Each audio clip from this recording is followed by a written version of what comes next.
Good morning મિત્રો, કેમ છો ભાઈ? મજામાં? જુઓ, આજના લેક્ચરમાં આપણે ભાઈ 5મા ચેપ્ટરમાં જે સૂત્રો છે એ રિવાઇઝ કરી કાઢીશું. ઓકે, આમ બી એકદમ નાનકડું મસ્ત ચેપ્ટર છે આપણું ભાઈ. પણ સૂત્રો તો ભાઈ છે જ વધારે, કારણ કે આપણે ફર્સ્ટ સેકન્ડ ચેપ્ટરનું શું કર્યું હતું? રિવિઝન કર્યું હતું. ઓકે, એટલે એના એ જ સૂત્રો આપણે બધા ફરીવાર જોયા હતા, એટલે સૂત્રો તો વધારે જ થશે. જુઓ, શરૂઆત કરીએ ભાઈ ચેપ્ટર નંબર 5ના સૂત્રોમાં. સૌથી પહેલું ચુંબકીય ડાયપોલ મુમેન્ટ. ચુંબકીય ડાયપોલ મુમેન્ટ, ભાઈ તમે ચુંબક લો, એની ચુંબકીય ડાયપોલ મુમેન્ટનું સૂત્ર લખો. M બરાબર શું થાય? 2Lp. ભાઈ ચુંબકની ચુંબકીય ડાયપોલ મુમેન્ટ થઈ અને એની દિશા લખો તો દક્ષિણ ધ્રુવથી ઉત્તર ધ્રુવ તરફ આવે. દક્ષિણ ધ્રુવથી ઉત્તર ધ્રુવ તરફ એની દિશા હોય. આ ખાસ ધ્યાન રાખજો. જોજો, અગત્યની વસ્તુ અહીંયા આગળ. બીજું તમારું ચુડામોનું સૂત્ર જે હતું એ આપણે જોયું હતું ચોથા ચેપ્ટરમાં. એ બી યાદ રાખજો, આ ચુંબકની ચુડામો છે અને 2L શું કહેવાય? ચુંબકની ચુંબકીય લંબાઈ. 2L શું કહેવાય? ચુંબકની ચુંબકીય લંબાઈ. ચુંબકીય ડાયપોલ મુમેન્ટનું બીજું સૂત્ર જે છે એ હતું તમારું નિયા. N times IA. યાદ છે ને ભાઈ? IA પધારીએ ચુડામો જીરે, અને N ટાઈમ્સ. ક્લિયર? આ ખાસ ધ્યાન રાખજો ભાઈ, આ ચુંબકીય ડાયપોલ મુમેન્ટનું સૂત્ર લાયા તમે. બીજું એના પછી જોજો, હવે અગત્યની વસ્તુ ભાઈ અહીંયા આગળ આપણે ચુંબકીય ક્ષેત્ર અહીંયા વ્યાખ્યાયિત કર્યું હતું. ચુંબકીય ક્ષેત્ર કઈ રીતે વ્યાખ્યાયિત થાય? જોજો, એકમ ધ્રુવમાન દીઠ લાગતું ચુંબકીય બળ. એકમ ધ્રુવમાન દીઠ લાગતું ચુંબકીય બળ. તો B બરાબર શું થાય? F/P અથવા QM. M એટલે મેગ્નેટિક ફોર્સ. આપણે PB લખીએ છીએ ધ્રુવમાનને, અથવા QM લખાય છે મેગ્નેટિક ચાર્જ ભાઈ. તો આની ઉપરથી જોજો, ધ્રુવ પર લાગતું ચુંબકીય બળનું સૂત્ર શું લખાય? બાપ. बाप आखिर बाप होता है. हाय, लागतु चुंबकीय बल FM इज इक्वल टू बाप. થઈ ગયું? જોજો, ચોથું ભાઈ, બે ધ્રુવો વચ્ચે લાગતું ચુંબકીય બળ. વચ્ચે લાગતું ચુંબકીય બળ ભાઈ, જેમ કુલમ્બનો નિયમ હતો ને એવી રીતે. કેની જગ્યાએ અહીંયા μ0/4π લખાય ભાઈ, અને Q1 Q2 ની જગ્યાએ અહીંયા ધ્રુવમાન લખાય. ત્યાંની જેમ અહીંયા પણ જો સજાતીય ધ્રુવો હોય તો એમની વચ્ચે અપાકર્ષી બળ લાગે, અને વિજાતીય ધ્રુવો હોય તો એમની વચ્ચે આકર્ષી બળ લાગે. ઓકે, એના પછી ભાઈ જુઓ, આ બંને તમારા ચુંબકીય બળના સૂત્રો થયા. હવે જોજો, ચુંબકીય ડાયપોલ પર લાગતું ટોર્ક.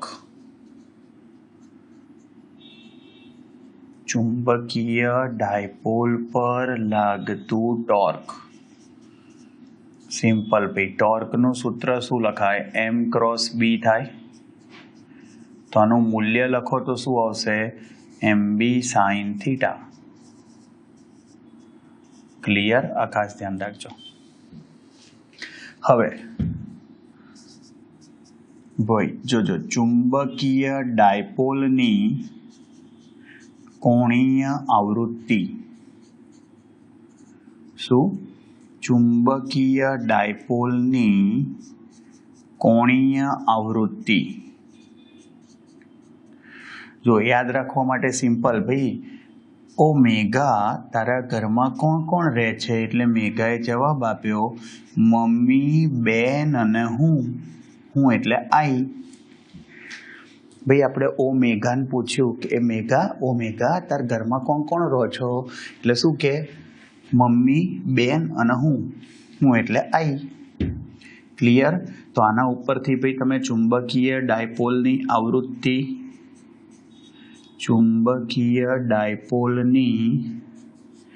આવૃત્તિ ઓમેગા બરાબર 2πf લખો તો f શું થઈ જાય 1/2π √mb/i થઈ ગયું. ક્લિયર? જોજો 8મું, ચુંબકીય ડાયપોલનો આવર્તકાળ. ભાઈ ચુંબકીય ડાયપોલનો આવર્તકાળ, તો આવર્તકાળ એટલે આવૃત્તિનો વ્યસ્ત થઈ જાય. તો ટી બરાબર શું થાય? જુઓ વ્યસ્ત લઈ લો 2π √i/mb.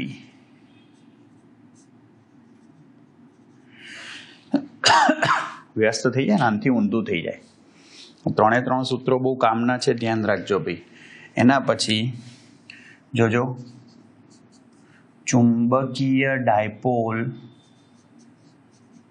ની ચુંબકીય સ્થિતિ ઊર્જા, ચુંબકીય ડાયપોલની ચુંબકીય સ્થિતિ ઊર્જા શું આવે? સૂત્ર જુઓ ભાઈ, U બરાબર -m.b થાય. ભાઈ ડોટ પ્રોડક્ટમાં તમે આગળ પાછળ લખો ને તો કોઈ ફરક ના પડે, ચાલે. હા, એટલે આ સૂત્ર -mb cos થીટા થયું. જુઓ થીટા બદલાય એમ ચુંબકીય ડાયપોલની સ્થિતિ ઊર્જા બદલાય. જો થીટા 0 હોય ભાઈ આ વખતે તમારી ડાયપોલ જે છે સમાંતર છે એટલે એને સ્થિર સંતુલનમાં છે તેમ કહેવાય. તો ત્યારે તમે સ્થિતિ ઊર્જા શોધો -mb આવશે. ભાઈ cos 0 ની કિંમત 1 થાય તો શું આવે? -mb. અને આ શું આવે? લઘુત્તમ આવે, લઘુત્તમ. ક્લિયર? જુઓ થીટા તમારો પાઈ હોય, પાઈ. ભાઈ આને અસ્થિર સંતુલન કહેવાય. ડાયપોલ આખી ઊંધી ગોઠવાયેલી હોય, અસ્થિર સંતુલન. જોજો તો U બરાબર શું લખાય? -mb cos પાઈ. cos પાઈ શું થઈ જાય? -1 થઈ જાય. માઇનસ પ્લસ થાય એટલે mb થાય. આ શું થઈ જાય? મહત્તમ. હા, આખી ઊંધી ગોઠવાઈ હોય એટલે અસ્થિર સંતુલન કહેવાય. અને જ્યારે ખૂણો π/2 હોય ત્યારે -mb cos π/2 0 થઈ જાય. ક્લિયર? આ ખાસ ધ્યાન રાખજો. આપણે જુઓ અહીંયા આગળ એના પછી ભાઈ 10મું, ચુંબકીય ડાયપોલને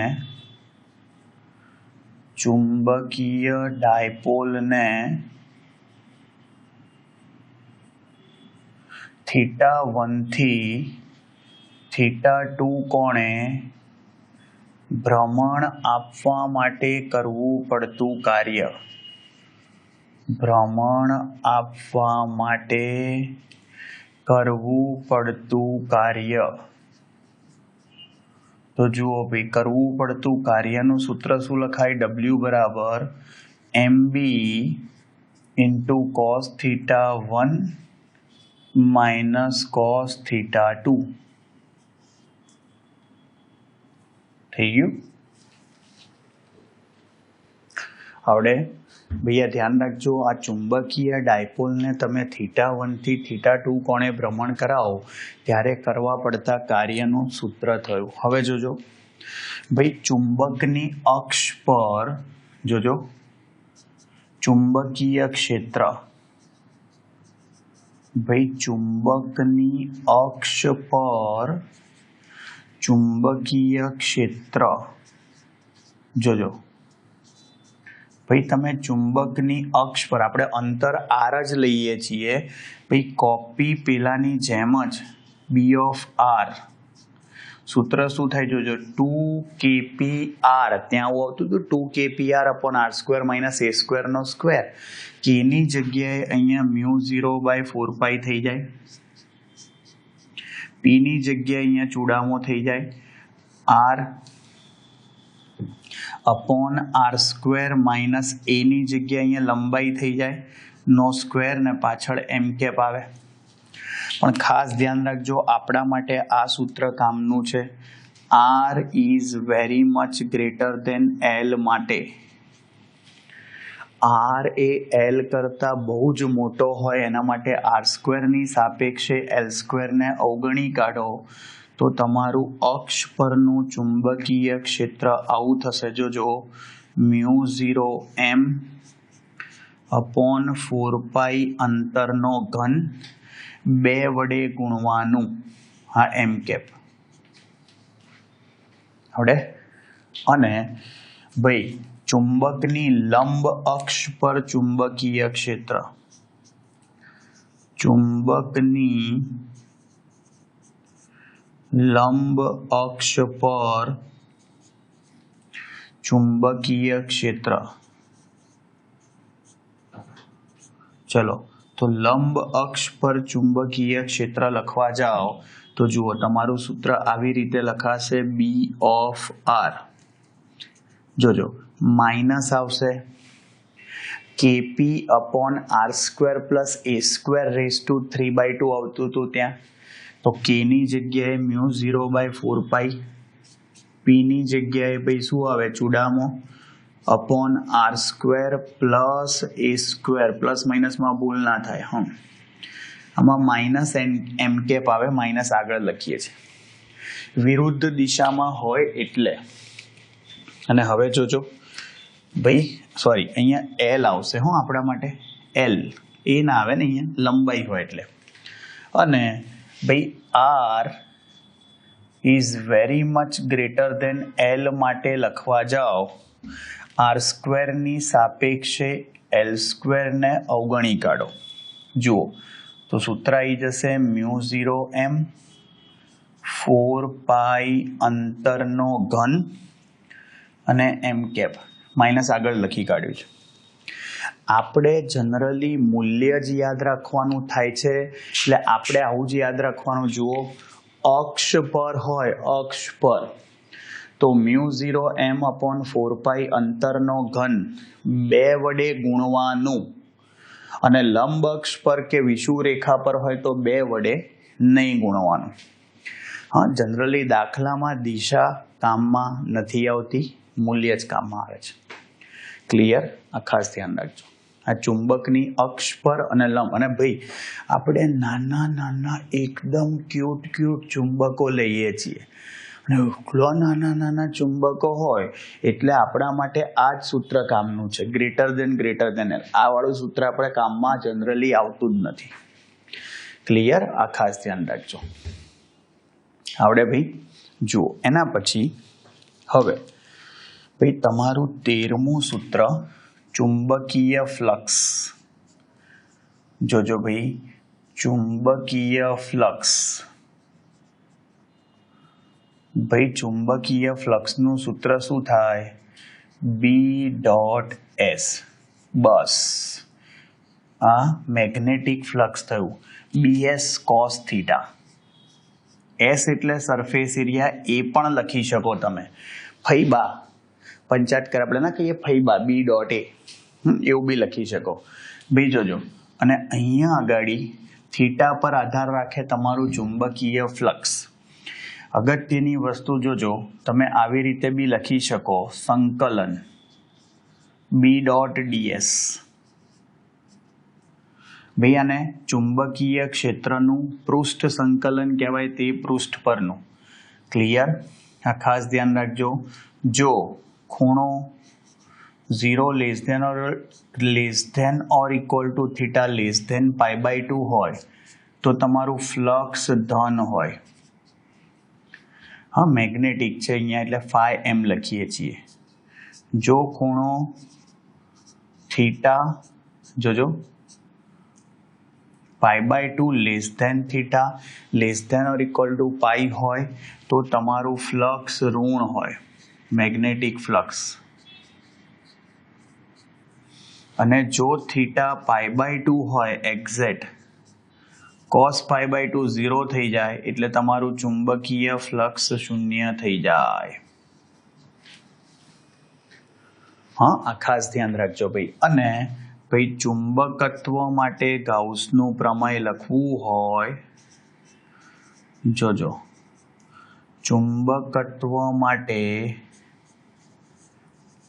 ગાઉસનું પ્રમેય શું આવે ભાઈ? બંધ માર્ગ સાથે સંકળાયેલું ચોખ્ખું ચુંબકીય ફ્લક્સ હંમેશા શૂન્ય હોય છે.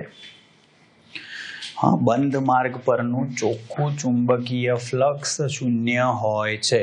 એટલે કે ચુંબકને સ્વતંત્ર ધ્રુવ હોઈ ના શકે. કમ્પલસરી બે ધ્રુવો હોય જ, કારણ કે જેટલી ચુંબકીય ક્ષેત્ર રેખાઓ બહાર નીકળતી હોય એટલી કમ્પલસરી અંદર દાખલ થતી હોય જ. આવડે ભાઈ? ખાસ ધ્યાન રાખજો. હવે જોજો એના પછી હવે ભાઈ જે ભૂચુંબકીય પ્રાચલો હતા એના સૂત્રો જોઈ લઈએ એક વખત. જોજો હો.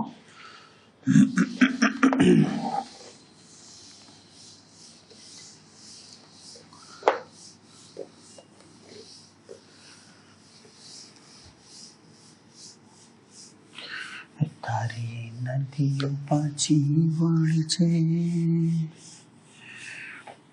તારી કેડીએ બાવળી રોપજે.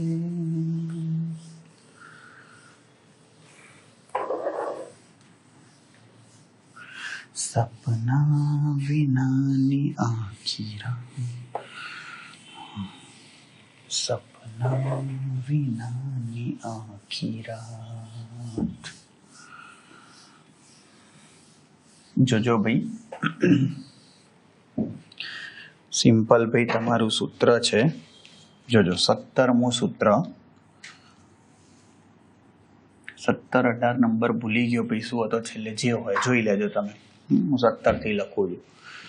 હવે ભાઈ અહીંયા આગળ જોજો ભૂચુંબકીય પ્રાચલોમાં સૌથી પહેલા કે ભાઈ ચુંબકીય ક્ષેત્રનો, પૃથ્વીના ચુંબકીય ક્ષેત્રનો સમક્ષિતિજ ઘટક, પૃથ્વીના ચુંબકીય ક્ષેત્રનો સમક્ષિતિજ ઘટક. અને સમક્ષિતિજ ઘટકને ભાઈ BH વડે દર્શાવાય છે, અથવા ભાઈ તમે સમજો અહીંયા HE પૃથ્વીનો છે ને એટલે, પણ સંજ્ઞામાં ભૂલ ના પડે એટલે આપણે ચુંબકીય ક્ષેત્રને B જ લખીએ છીએ. H એટલે હોરિઝોન્ટલ, અને આનું સૂત્ર થાય B cos phi. phi B લખાય, IB લખાય. phi શું છે? નતિ કોણ, એટલે કે angle of deep. Angle of deep. Clear? ધ્યાન રાખજો ભાઈ. પૃથ્વીના ચુંબકીય ક્ષેત્રનો શિરોલંબ ઘટક, પૃથ્વીના ચુંબકીય ક્ષેત્રનો શિરોલંબ ઘટક. તો આ જે શિરોલંબ ઘટક છે ભાઈ, જોજો BV બરાબર શું થશે અહીંયા આગળ ભાઈ, અને ZE લખે ભાઈ, જે આપણે આ BV જ રાખો ને, લાગે સારું BV છે તો. જોજો BV એટલે વર્ટિકલ, વર્ટિકલ એટલે ઉધ્વ અથવા શિરોલંબ કહેવાય, B sin phi. જોજો પૃથ્વીનું પરિણામી ચુંબકીય ક્ષેત્રનું મૂલ્ય, પરિણામી ચુંબકીય ક્ષેત્રનું મૂલ્ય સિમ્પલ ભાઈ. પરિણામી ચુંબક ભાઈ જુઓ, ઝૂંપડીમાં બીવી અને હસબન્ડ બંને કૂદે, હા એટલે જ તો ભાઈ બેબીનો જન્મ થાય. Are you baby? ક્લિયર? અને જોજો ભાઈ એ એંગલ ઓફ ડીપનું સૂત્ર જોજો.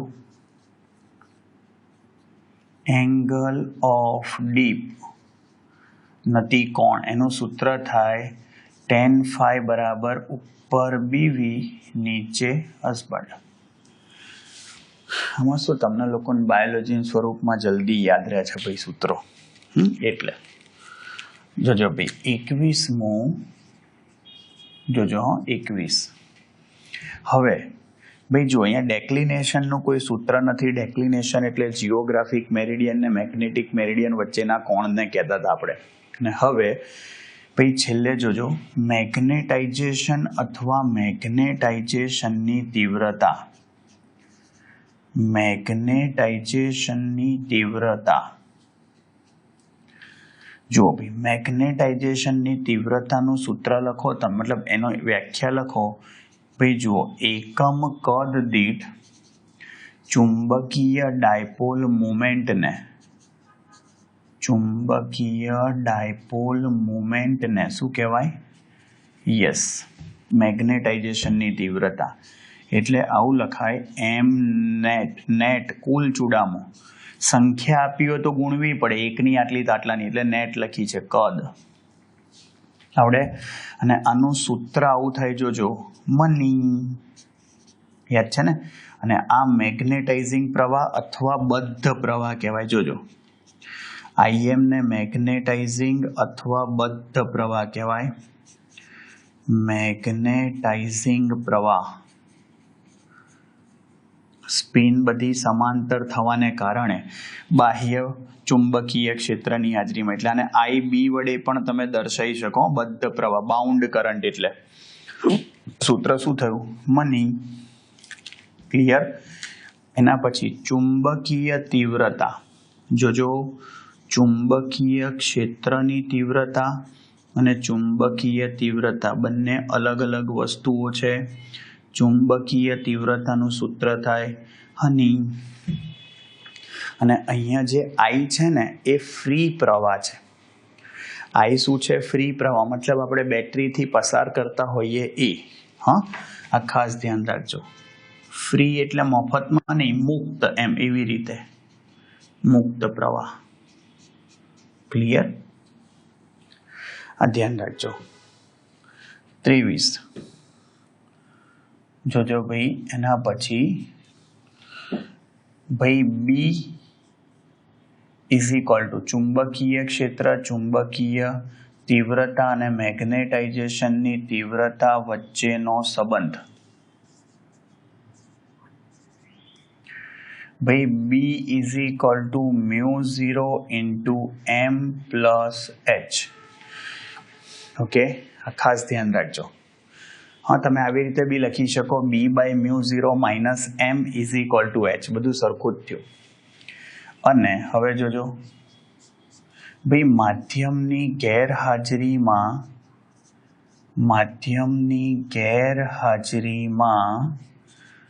જો તમે ચુંબકીય ક્ષેત્ર લખો ભાઈ સોલેનોઇડ કે ટોરોઇડમાં, તો એ શું આવે? માધ્યમની ગેરહાજરીમાં B0 લખું તો μ0H લખાય. ભાઈ μ0 NI થાય, પણ અહીંયા NI ની જગ્યાએ તો શું થઈ ગયું? હની. એટલે H લખાય ને. ખાસ ધ્યાન રાખજો. તો માધ્યમની હાજરીમાં 25 માધ્યમની હાજરીમાં ચુંબકીય ક્ષેત્ર, તો ભાઈ શું લખાય? μH લખાય B બરાબર. અને મ્યુ શું છે? માધ્યમની પરમિએબિલિટી. શું છે મ્યુ? માધ્યમની પરમિએબિલિટી. નવી લીટી આવી. અને આ સૂત્ર આવી રીતે પણ લખાય. યાદ રાખજો, μR ઇન્ટુ μ0 ઇન્ટુ H. આવું કેમ લખાય એ પણ કહી દઉં. કારણ કે સાપેક્ષ પરમિએબિલિટી. જોજો સાપેક્ષ પરમિએબિલિટી એટલે μR કહેવાય. અને μR બરાબર Km કહેવાય. અને એનું સૂત્ર છે μ/μ0. માધ્યમની પરમિએબિલિટી અને શૂન્યાવકાશની પરમિએબિલિટીનો ગુણોત્તર એને સાપેક્ષ પરમિએબિલિટી કહેવાય. તમને યાદ હોય તો ત્યાં આપણે આવું જ સાપેક્ષ પરમિટિવિટીને ડાયઇલેક્ટ્રિક અચળાંક કહેતા હતા. એવું જ થયું. હા, અહીંયા કે જ છે પણ આને ડાયઇલેક્ટ્રિક અચળાંક ના કહેવાય, સાપેક્ષ પરમિએબિલિટી જ કહેવાય. પણ કે એમ એટલા માટે લખ્યું મેગ્નેટિક માટેનો અચળાંક છે. ક્લિયર? અને મ્યુઆર જોજો સાપેક્ષ પરમિએબિલિટી. ચલો ભાઈ પહેલા ચુંબકીય સસેપ્ટિબિલિટીનું સૂત્ર લખીએ. ભાઈ તમને ખબર જ છે કે સસેપ્ટિબિલિટી સંવેદનશીલતા. અહીંયા સૂત્ર શું થાય ચુંબકીય સસેપ્ટિબિલિટીનું?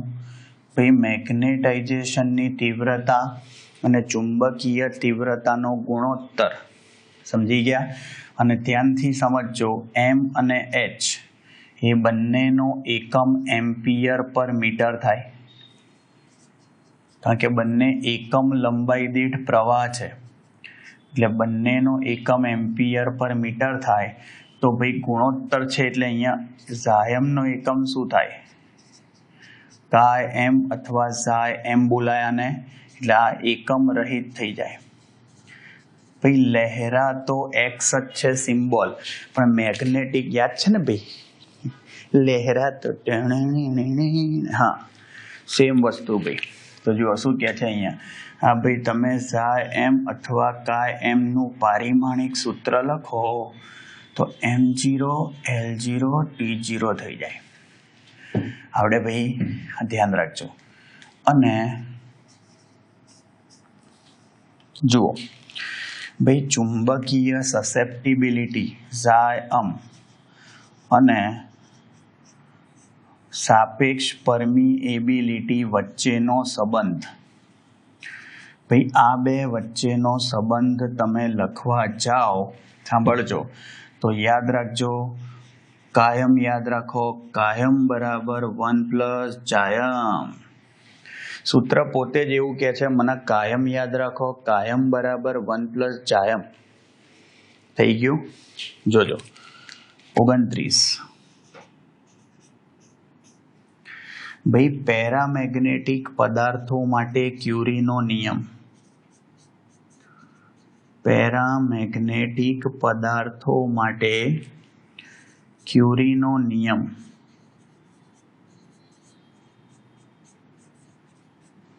જોજો સૂત્ર આવું હતું એનું M બરાબર B0C/T. સી ક્યુરી અચળાંક છે. અને છેલ્લે સાબિત કરીને આમાં આપણે સૂત્ર લાયા હતા એ બી કહી દઉં, ચુંબકીય સસેપ્ટિબિલિટીનું μ0C/T. એટલે કે ચુંબકીય સસેપ્ટિબિલિટી ચલે છે 1/T. હા, ટી ઘટાડો એટલે ઝાયમ મેગ્નેટાઇઝેશન બધું વધતું જાય અને જ્યારે મહત્તમ થઈ જાય ત્યારે શું થઈ જાય? સેચ્યુરેશન મેગ્નેટાઇઝેશન થઈ જાય. અને 30મું ભાઈ ફેરોમેગ્નેટિક પદાર્થો માટે. ફેરોમેગ્નેટિક પદાર્થો માટે પદાર્થો પર તાપમાનની અસર. તાપમાનની અસર જોજો શું કહે છે? ઝાયમ બરાબર C/T-TC, જ્યાં T > TC હોય અને TC એટલે ક્યુરી તાપમાન. ક્યુરી તાપમાન એટલે જે તાપમાને ફેરોમેગ્નેટિક પદાર્થ પેરામેગ્નેટિક પદાર્થમાં ફેરવાઈ જતો હોય એને એવું કહેવાય. અને છેલ્લે જુઓ તમને તફાવત સ્વરૂપમાં ચુંબકીય સસેપ્ટિબિલિટીને બધું લખી આપું. જુઓ ડાયમેગ્નેટિક પદાર્થ હોય ને, ડાયમેગ્નેટિક પદાર્થો એની ચુંબકીય સસેપ્ટિબિલિટી ઋણ હોય એટલે ઝાયમ <0 થાય. ઋણ હોય તો પણ -1 થી ઓછી ના હોય. એટલે આના માટે તમે કાયમ લખો ને, કાયમ, તો એ <1 જ આવે. 1 પ્લસ જાયમ થાય ને એટલે હા, પણ 0 થી નાનું ના આવે. ક્લિયર? એ જ રીતે તમે પેરામેગ્નેટિક પદાર્થ માટે લખો.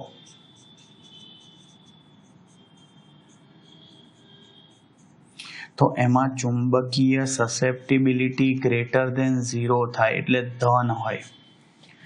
એટલે તમારી જે સાપેક્ષ પરમિએબિલિટી છે ને 1 કરતા મોટી હોય, કારણ કે 1 પ્લસ કંઈક થાય ને ભાઈ, 1 પ્લસ કંઈક થાય છે ને, ધન હોય એટલે. હા, અને ધ્યાન રાખજો, પણ આની કિંમત નાની હોય. અને જો તમે ફેરોમેગ્નેટિક પદાર્થ લો ને ભાઈ, તો એમાં ચૂડામો માથે ચડી નાચતી હોય વ્યવસ્થિત, ચુંબકીય ડાયપોલ મુમેન્ટ. એટલે એમાં જાયમ ધન તો હોય જ, પણ ગ્રેટર ધેન 0 હોય. ટૂંકમાં કિંમતો બહુ જ મોટી હોય, બાકી ગુણધર્મો તો પેરા અને ફેરોના સરખા જ હોય. આ ડાયા જે છે એ ગોંડો હોય ખાલી. ક્લિયર? ભાઈ આ ખાસ ધ્યાન રાખજો. જુઓ આ શું થઈ ગયું, તમારા 5મા ચેપ્ટરના બધા જ સૂત્રો થઈ ગયા. જુઓ આવડશે ભાઈ? ક્લિયર? જુઓ મેં કીધું છે ભાઈ, તમને ફરી એકવાર કહી દઉં, મિનિમમ 3 વાર સૂત્રો લખવાના, બાકી ના આવડે ત્યાં સુધી લખવાના અને ભેજામાં ઘુસાડી દેવાના. વ્યવસ્થિત રીતે લોક મારી અને ચાવી ખિસ્સામાં મૂકી દેવાની. મગજમાંથી 12મું પતે નહીં ત્યાં સુધી બહાર નીકળવા જોઈએ નહીં. હા, ના આવડે ત્યાં સુધી બાકી લખીને તૈયાર કરી જ રાખવાના. ડન? મળીએ ભાઈ નેક્સ્ટ લેક્ચરમાં. ત્યાં સુધી આવજો. Bye bye, see you, tata, सबा खैर, सावनारा, हस्ता ला विस्ता, फिर मिलेंगे चलते चलते. खुदा हाफिज, जय श्री कृष्ण, जय अम्बे, जय हिंद, जय भारत, वंदे मातरम. Tata, take care.